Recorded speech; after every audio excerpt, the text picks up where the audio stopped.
buscar a Tua face. Obrigado pela Tua presença entre nós, obrigado pela Tua fidelidade. E agora, Senhor, nós pedimos que o Senhor, por Tua bondade, possa falar aos nossos corações pela Tua palavra, Senhor. Faz com que nós tenhamos atenção, compreensão e, sobretudo, abertura de coração para, compreendendo e recebendo com fé a Tua santa palavra, o Senhor possa operar em nossas vidas aquilo que o Senhor deseja. Nós oramos a Deus, confiantes em nome do Senhor Jesus, pedindo que o Teu Espírito nos conduza neste momento. Amém. Pode se assentar.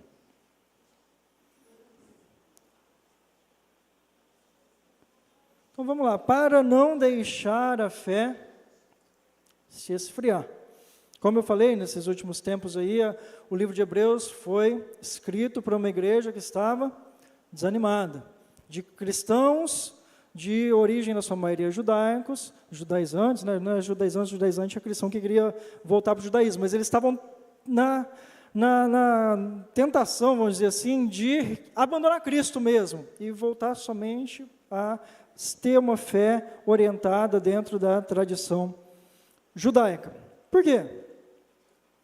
Porque se a gente não cuidar da nossa fé, da nossa caminhada, o dia a dia, as lutas, as dificuldades, né, o marasmo, tudo isso pode nos ir enfraquecendo, a gente vai se acostumando. É possível se acostumar com o sagrado, com a presença de Deus. É possível se acostumar a simplesmente ir fazendo as coisas automaticamente. Todo mundo acontece isso.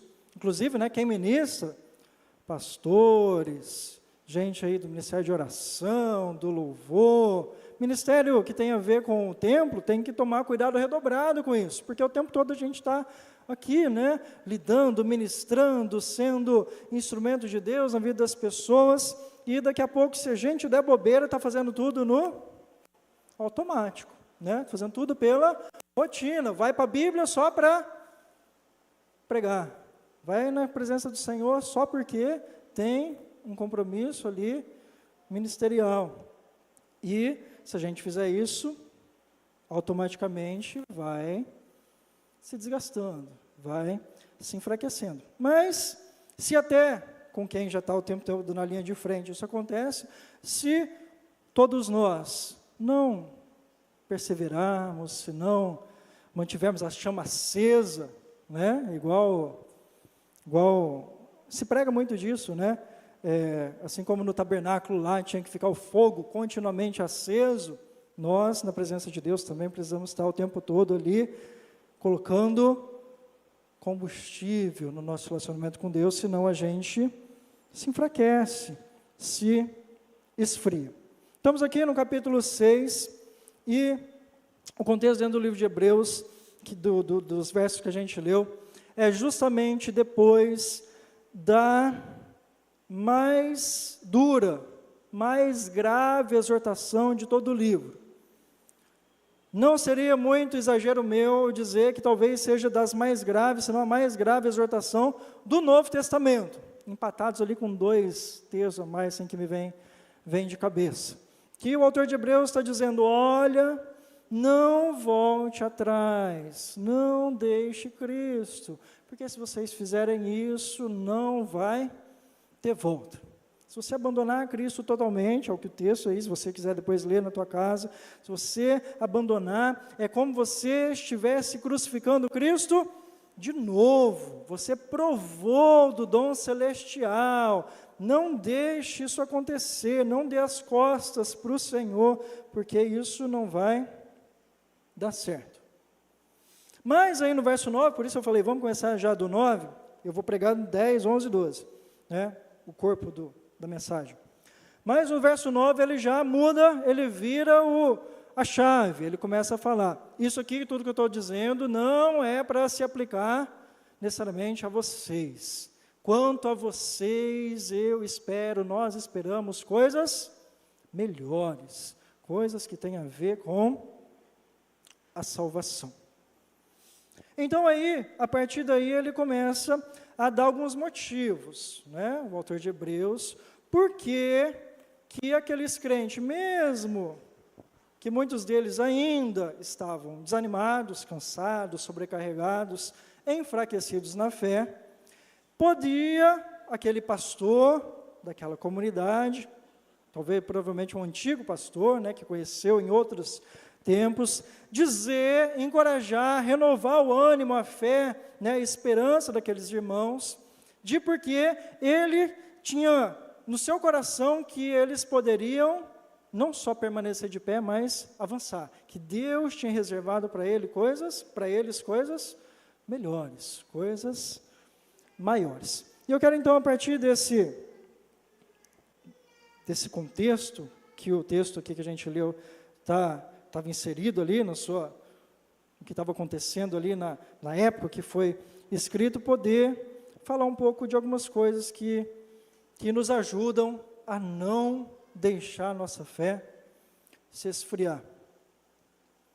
Porque todo mundo sabe, né, é quase que, como fala, clichê assim, na vida dos crentes, que, passado muito tempo, é muito comum acontecer da gente ficar com menos gás, não é? Não tem aquela fala assim que a gente fala, quando a gente se converteu, estava no primeiro amor, lá que era bom, né? Lá que eu senti a presença de Deus, mas agora já estou há muito tempo, há muitos anos, né?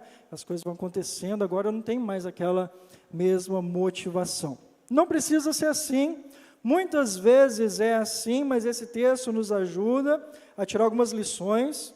Sempre que eu prego, eu nunca vou fechar a questão, tá? Vocês veem que eu prego geralmente dentro de um texto, né, que são algumas coisas que nos ajudam dentro de uma temática maior, coisas que nos ajudam a não deixar essa fé se esfriar aqui, especialmente olhando aqui, focado em Hebreus capítulo 6, os versos 10 a 12, para a gente ficar motivado, para a gente ter sustentos, apoios, né, âncoras que nos ajudam a, mesmo tendo que trilhar um caminho longo, e a gente precisa ter consciência de que a nossa jornada não é, a gente está na época das Olimpíadas, né, de fé, não é uns 100 metros rasos, que o corredor lá corre em menos de 10 segundos, e aí é coroado, né, recebe a medalha, aí entra é eternizado na história do esporte olímpico, do seu país e do mundo. Não. A nossa jornada é longa, geralmente de décadas e décadas, e a gente vai passar por períodos, né, de grandes avanços do Evangelho no meio onde a gente se encontra, e a gente provavelmente também vai passar por tempos de dificuldades, de lutas, né, que a gente vai clamar ao Senhor, porque não percebe mais tudo aquilo que a gente estava, na nossa própria caminhada, em períodos não muito longos de tempo, tem uma época que a gente está voando, né, na glória de Deus, e daqui a pouco a gente entra, né, numa sequidão, num deserto ali, e quando isso acontecer, não precisa ser motivo para a gente se desesperar, para a gente abandonar, para a gente se esfriar, e tudo mais. Tem época que a gente vai orar, e Deus vai responder muito depressa, a gente vai ficar até surpreso, falar, Senhor, né, nem precisei jejuar, e tem época que a gente vai orar, jejuar, clamar, chorar, e a resposta vai demorar para chegar. Mas independente se isso acontece de uma ou de outra forma, nós somos chamados a não deixar nossa fé se esfriar, porque Deus tem coisas melhores do que a gente voltar para trás, achar que tudo está perdido, perder a esperança, desanimar da fé, viver sem propósito, sem sentido, ficar confusos a respeito do plano de Deus para as nossas vidas, né, para o nosso ministério, sei lá, para qualquer coisa. O Senhor tem coisas melhores para nós. E esse texto aqui nos traz algumas lições que nos ajudam a não deixar a fé se esfriar. Primeira lição, a partir aí do verso 10, vou tentar pregar igual a Socorro, em meia horinha.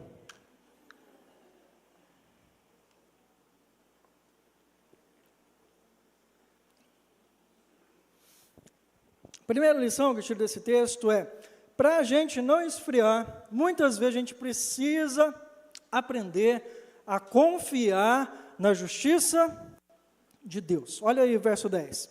Porque Deus não é injusto para se esquecer do trabalho que vocês fizeram e do amor que mostraram para com o seu nome, pois vocês serviram e ainda estão servindo aos santos.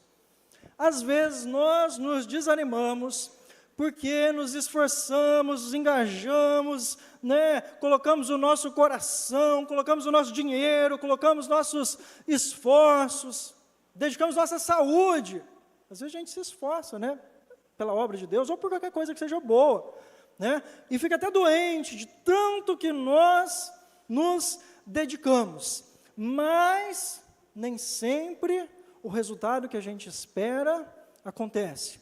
Nem sempre o reconhecimento que nós recebemos é proporcional à nossa dedicação. E quando isso acontece, é algo que pode, porque a gente é humano, pode começar a nos levar a desanimar, nos levar a ficar desmotivados, começar, quem sabe, se a gente vacilar na fé, até questionar: Senhor, o que está acontecendo? O Senhor não está me vendo aqui não? O Senhor não está vendo o meu esforço, minhas orações, minha dedicação?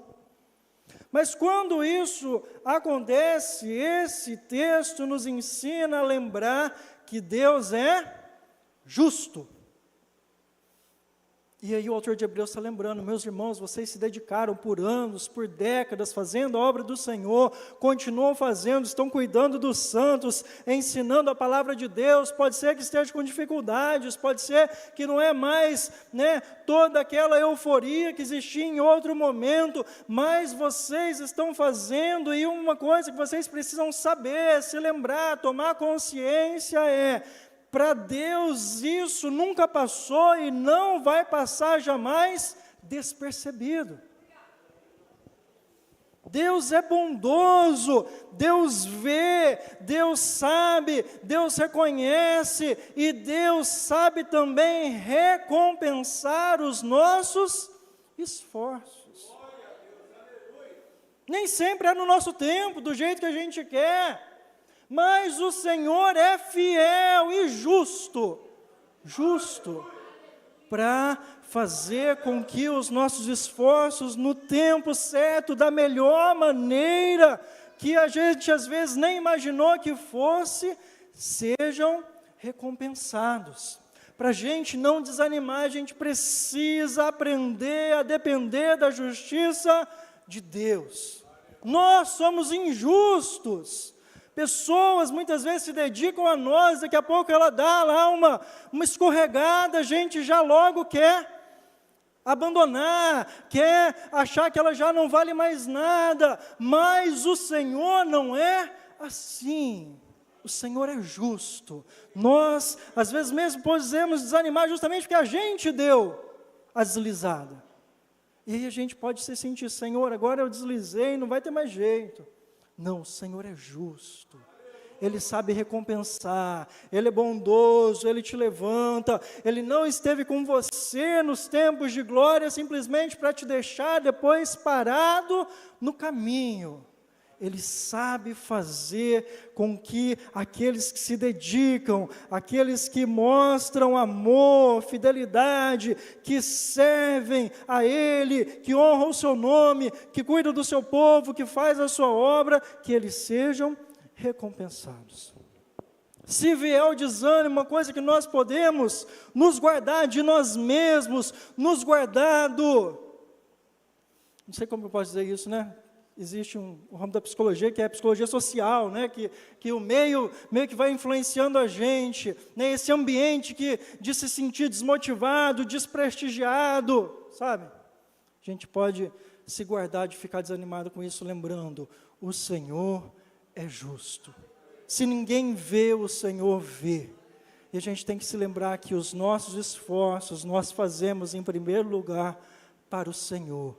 Aquele que morreu por nós, aquele que deu tudo por nós, e por isso vale a pena sim continuarmos dando o nosso melhor, dando o nosso tudo, dando os nossos esforços por Ele, para aquilo que Ele quer realizar. Tudo que é bom, Deus quer Então, não se desanime, o Senhor é justo, aprenda a confiar na justiça de Deus. Nessa maratona da vida cristã, só chega ao fim quem consegue aprender a descansar num Deus que é justo e confiar na justiça desse Deus. Porque se a gente confiar na própria justiça ou na justiça de outras pessoas, a gente pode e muito provavelmente vai se ver, como se diz, decepcionado.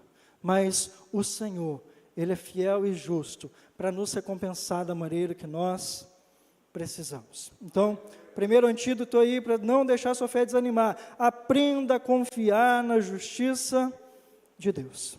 Segundo, também é preciso aprender a ter uma motivação renovada, e especialmente renovada pela esperança. Olha aí o verso 11, diz assim, na minha versão um pouquinho diferente aí, da atualizada, que está ali projetada, mas é parecido, diz lá: desejamos que cada um de vocês continue mostrando até o fim o mesmo empenho para a plena certeza da esperança. Nós precisamos então, para não deixar a fé desanimar, ter uma motivação sempre renovada. Nós vamos aprender, qualquer coisa que a gente faz, só colhemos os frutos, só chegamos na totalidade das consequências daquilo que a gente vai até o fim. Toda vez que nós interrompemos um projeto, nós estamos abrindo mão dos benefícios que outrora enxergamos, vislumbramos que teríamos quando adentramos naquilo. Quando a gente está querendo sair, é porque a gente já tem que ter muito claro que não vale a pena. Que quem sabe eu calculei as coisas de fato errado. Que eu me enganei. E toda vez que a gente faz isso, tem que ser para algo, sabe, muito sério, radical, porque isso vai fazer a gente dar uma meia volta grande na vida. Vai bagunçar os nossos dias. E o que o autor de Hebreus aqui está dizendo é: vocês estão trabalhando, vocês estão servindo ao Senhor, vocês estão se dedicando a Deus. Não volte atrás, porque só vai colher, só vai receber a recompensa quem chegar até o fim. Vocês precisam continuar mostrando até o fim o mesmo empenho. Tem momentos que vai ser difícil, tem momentos que vai exigir mais esforço, vai exigir, mais capacidade de suportar adversidades, resiliência, que chama isso. Mas é necessário permanecer. E o que nos ajuda a permanecer, que é algo especificamente bíblico, especificamente cristão, que aqui a palavra traz para nós, é que esse empenho precisa estar focado, voltado, motivado para a plena certeza da esperança. Para a gente continuar no caminho que o Senhor quer, nos momentos difíceis, o que é mais poderoso, provavelmente, que vai nos fazer conseguir vencer as adversidades, é ter essa certeza, essa segurança sobre aquilo que nós esperamos. É olhar para o futuro e falar: Deus prometeu, Deus vai cumprir. A palavra de Deus diz que é assim, então será assim. O Espírito Santo colocou no meu coração aquele sonho, aquele propósito, aquela visão, aquele chamado, aquela direção. Foi do Espírito, eu não tenho dúvida, então eu vou permanecer na esperança. A maneira cristã de se motivar não é simplesmente a gente falar foco, força e fé.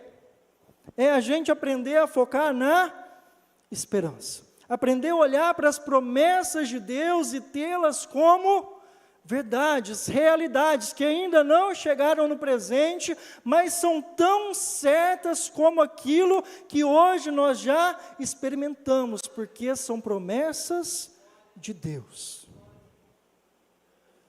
E o texto bíblico, então está nos encorajando. A gente vai passar por momentos difíceis que vão provar, quem sabe, a nossa fé, mas ele está dizendo, é necessário continuar mostrando o mesmo empenho, porque esse empenho vai fortalecer essa esperança. Quanto mais você fazer, mais você vai vendo que o Senhor vai completando, vai realizando a sua obra, vai abrindo os caminhos na sua vida, de maneira que você não esperava, para além daquilo que você achava que tinha capacidade de fazer, e é isso que vai nos dando força, é isso que vai renovando a nossa fé, é isso que vai nos dando lição, capacidade de suportar as adversidades, é isso que vai fazendo a gente ganhar maturidade espiritual.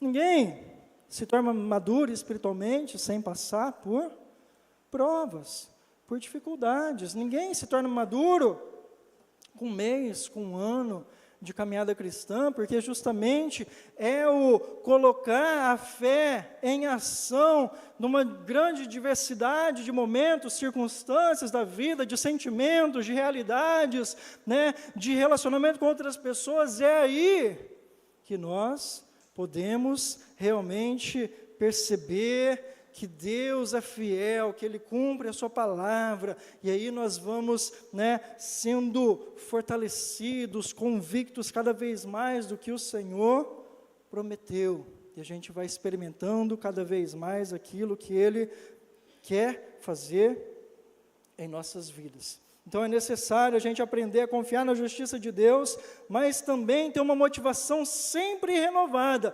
especialmente pela esperança. Motivação é bom, disciplina é bom, tudo isso também é bíblico.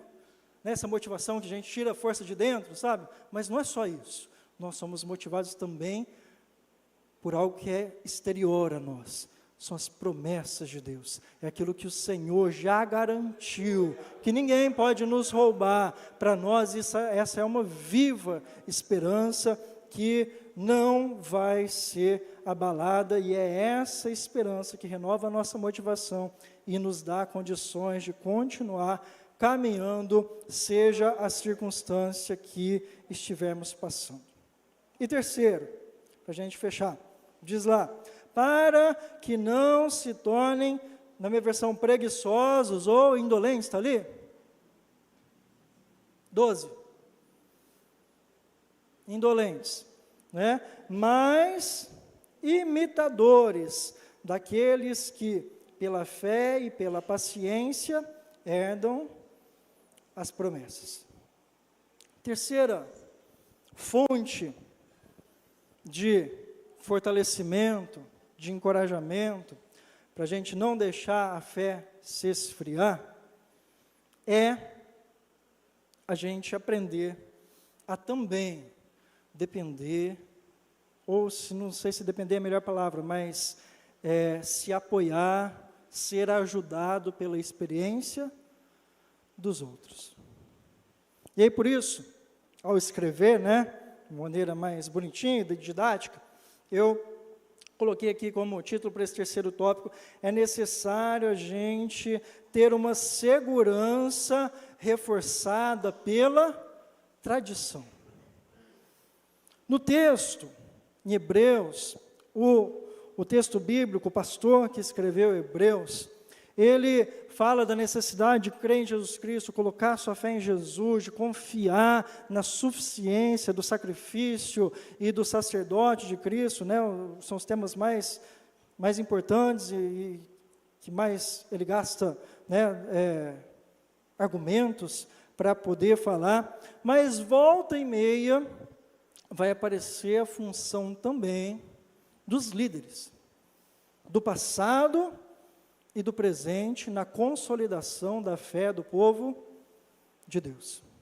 Nós não fomos chamados para passar por qualquer sorte de dificuldades, de enfrentamentos, e mesmo de vitórias. Tem gente que cai na bênção, não é? Tem gente que por estar abençoado demais, afrouxa, daqui a pouco, pum, né, faz besteira na vida. Passar por situações sozinhos. Nós precisamos aprender a depender de gente que vale a pena a gente aprender a depender. No texto aqui de Hebreus, o seu autor fala: se lembrem dos seus líderes atuais, seus pastores que estão aí trabalhando entre vocês, os honrem, né? Fala isso, obedeçam, inclusive, submetam a eles.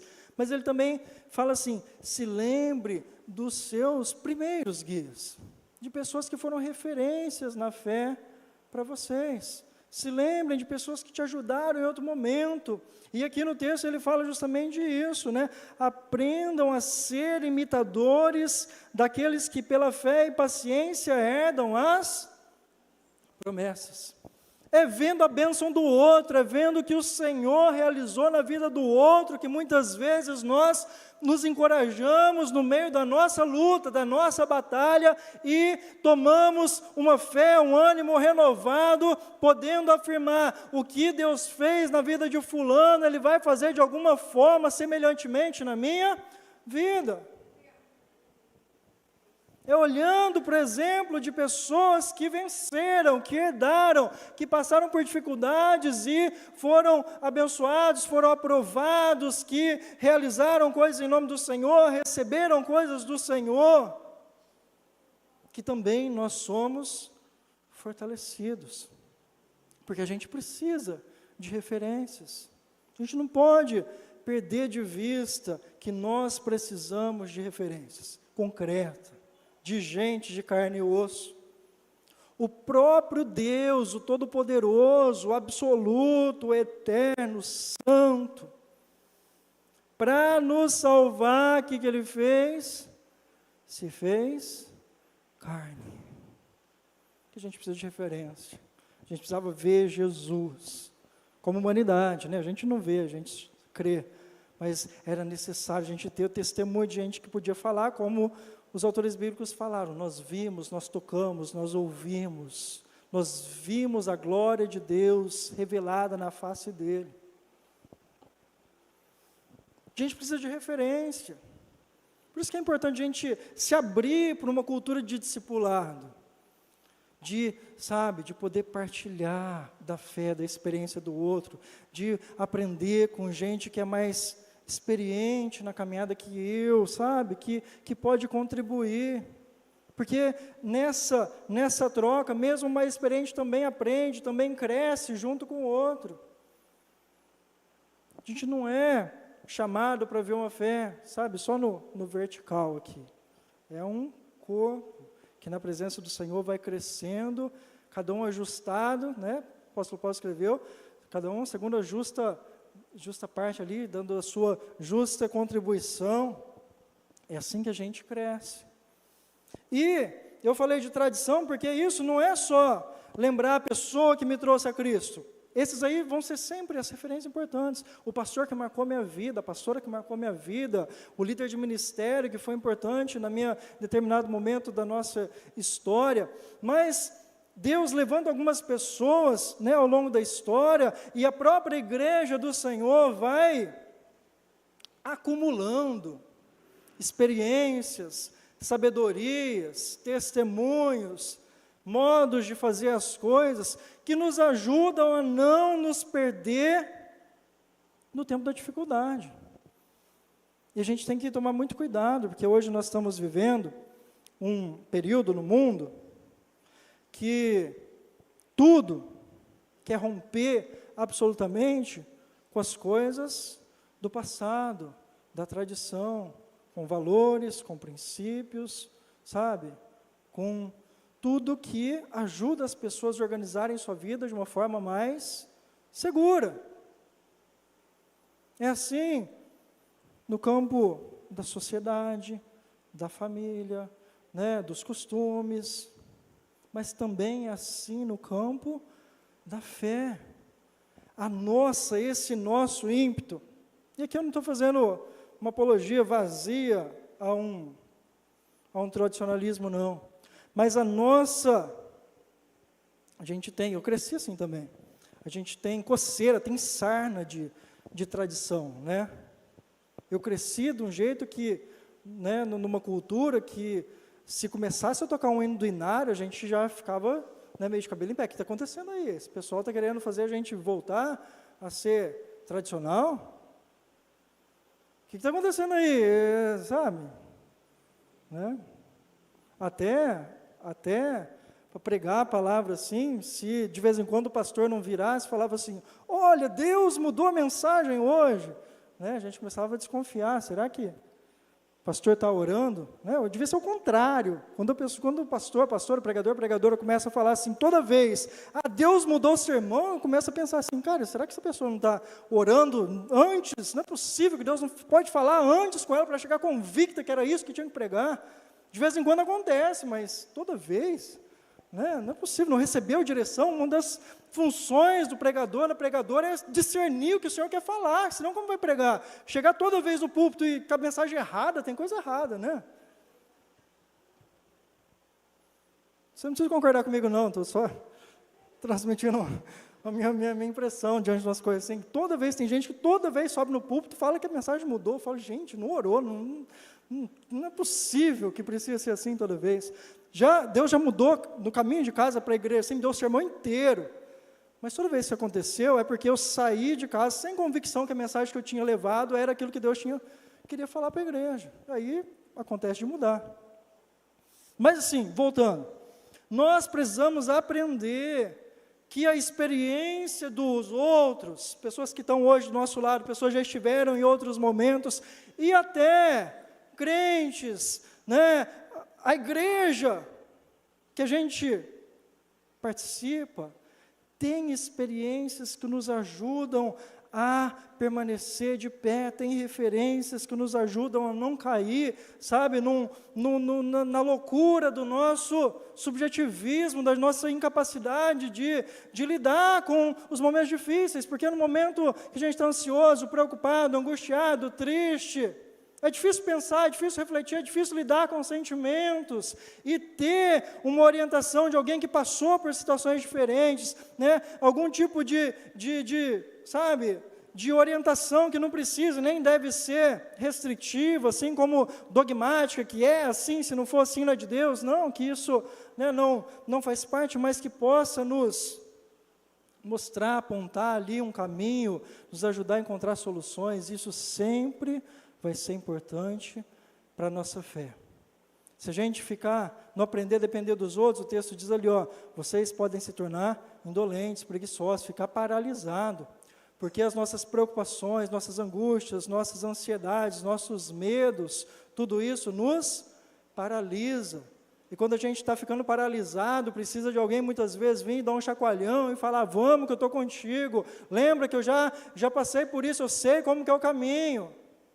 E aí, quando a gente aprende a depender disso, também, como um meio da gente caminhar, nós avançamos.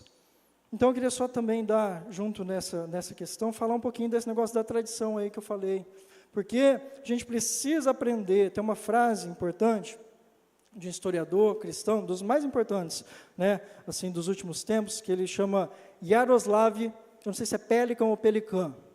Ele diz o seguinte, a tradição é a fé viva dos que morreram.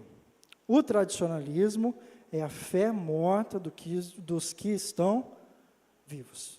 Nós precisamos rejeitar o tradicionalismo, que parece ser fé, que parece ser espiritual, que parece ser coisa de Deus, mas a tradição é aquilo que as pessoas têm experimentado ao longo dos anos, das décadas, das gerações, que pode ser transmitido como sabedoria, que podem muito nos ajudar em tempos difíceis a lidar com os desafios que nós enfrentamos na atualidade. Aprenda a depender dos outros, vamos aprender, porque se a gente tentar sempre caminhar sozinho, nós podemos ser paralisados por nós mesmos, por nossas limitações, ou até por dificuldades que a vida nos impõe. Mas quando a gente aprende a depender de outras experiências para além das nossas, a gente tem maior capacidade de transcender muitas realidades que sozinhos nós não transcenderíamos. Então, essas são 3 lições aí que Hebreus capítulo 6, de 10 a 12, trazem para a gente nos ajudar a não ter a fé esfriada. Amém? Feche seus olhos, vamos ter uma palavra de oração. Já vou convidar o ministério de louvor, os irmãos e irmãs que vão nos ajudar na ceia do Senhor, para que a gente eu vou falar do vídeo, né? Mas já vamos nos preparando aqui para participamos da mesa do nosso Senhor Jesus Cristo. Feche seus olhos, vamos orar? Pai, nós somos teu povo, e Deus, nós precisamos ter a nossa fé fortalecida dia após dia. Não é à toa, Senhor, que nós necessitamos estar aqui na igreja, semanal, 1, 2, 3 vezes por semana.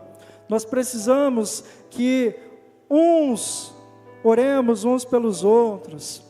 Nós precisamos, Senhor, de ouvir testemunhos daquilo que o Senhor tem feito em nossas vidas. Nós precisamos ser encorajados, fortalecidos. Nós precisamos, Senhor, ó Deus, partilhar e perceber, ó Deus, a viva esperança que nos é proposta, Senhor.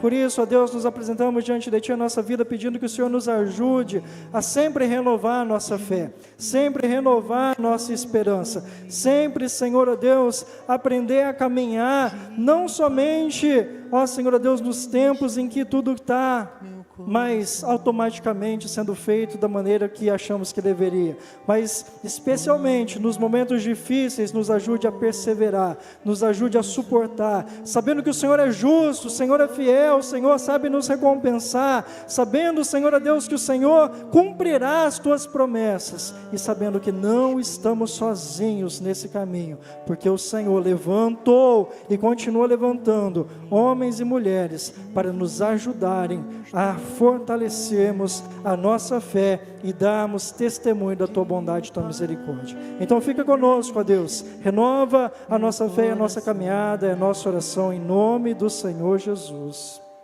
Amém.